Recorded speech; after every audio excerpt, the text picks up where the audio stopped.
Hey everybody, this is Tim Campbell here, and I'm pleased to bring you a development update about our progress on Stormgate, as well as some information about our very next patch, which is coming right up. The vast majority of our team has been heavily focused on some really big endeavors. In particular, we've rolled up our sleeves and are in the middle of a top-to-bottom overhaul of the first 2 campaign chapters that were launched at early access.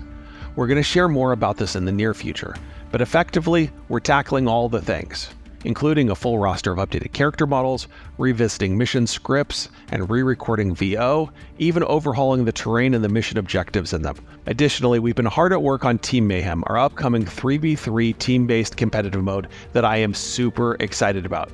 It's entering closed alpha testing at this stage, so it's something that we'll be sharing more about and rolling out to everyone as soon as we can in the near future. We're also in the early stages of a refinement pass through Stormgate's art and audio, where we go top to bottom through the game experience to iterate, improve, and polish it for you. This is a big effort, and it's something that we're going to be sharing more about in the weeks ahead, but I couldn't be more excited about it. In the meantime, our October patch is here, so let's dive in. Our team has been actively working to better optimize the game, and this update brings several performance improvements. First up, we fixed some of the stability and performance issues we had with DirectX 12 and have made this the new default mode if your hardware can support it. We've seen increases in DirectX 12 frames per second by up to 50% on some of our hardware configurations in local testing. In general, DirectX 12 better utilizes your GPU, and Stormgate supports NVIDIA's DLSS 3 features such as super resolution, frame generation, and NVIDIA Reflex with supported hardware. We've also been focused on performance improvements for late game scenarios and lower spec hardware, where we've been generally CPU bound in the past. These optimizations should help alleviate input lag in many of those situations. Our rollback implementation is also more dynamic. Rollback improves responsiveness, but at the expense of an extra tax on the CPU.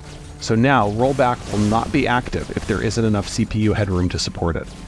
We'd love to hear if you feel the difference or not. Next up, this patch also includes some changes aimed at improving hero progression in our cooperative 3v mode. Our gear system in general was something that a lot of players didn't even realize was available to them in co-op, but was super exciting once they found it unlocked at level 11. In order to make this more visible, the first 2 gear slots will now unlock at hero level 6 and 11. And a 6th piece of gear has been added to each hero. Also, when you return to the co-op character select screen after playing a scenario, you will now keep your previously selected hero highlighted so that you can quickly continue playing without misqueuing as the wrong character. This is just the start. There's a lot more on the way for co-op to continue making this mode as fun and approachable as possible. We've also made several improvements to the core systems and gameplay experience. One big quality of life addition is our new range indicator system. This feature enables abilities or attacks to visually preview how far they can reach so that you can use them more effectively in combat. This is especially useful for siege units, such as the Atlas or Hellborn, as well as hero abilities. We've also taken our first step towards target validation, which is a new feature that will enable us to provide clear feedback about when and why you might not be able to perform an action in-game. One part of this is that your mouse cursor will now change when you use a unit's ability to reflect whether or not your target is valid. We've added a mission restart button in campaign so that you can have an easier time restarting on those harder difficulties. Some new options for team color displays are also now available. Here's how they work. Standard colors are assigned based on the player slot. So in Versus, player 1 is always blue, player 2 is always red. And in a team 2v2 game, you might spawn in as the warm color set or the cool color set. Cool versus warm assigns you the cool set of colors, and your enemies the warm set of colors. And friend versus foe colors are designed to help battle readability by making your enemies appear red regardless of what player slot they're in.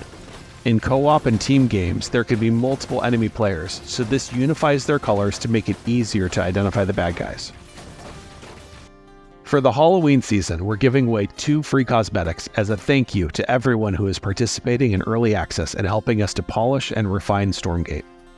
The Souls of the Fallen Fog of War treatment, where restless spirits haunt the edges of your vision, and Shutterfly, a ghastly moth pet. Both are free for those who log in at least once between the patch date and December 4th. I'd like to end by saying thank you again to you, the community. From us here at Frost Giant, we would not be able to be here to do the things that we're doing and to deliver this game experience if it were not for you and your support. So thank you very much. I'm excited to get this patch in your hands. I'm even more excited to hear what you think about it. So please let your voice be heard. Let us know and send your feedback to us so that we can continue improving Stormgate and making it as great as possible. So again, thank you, and I'll see you on the battlefield.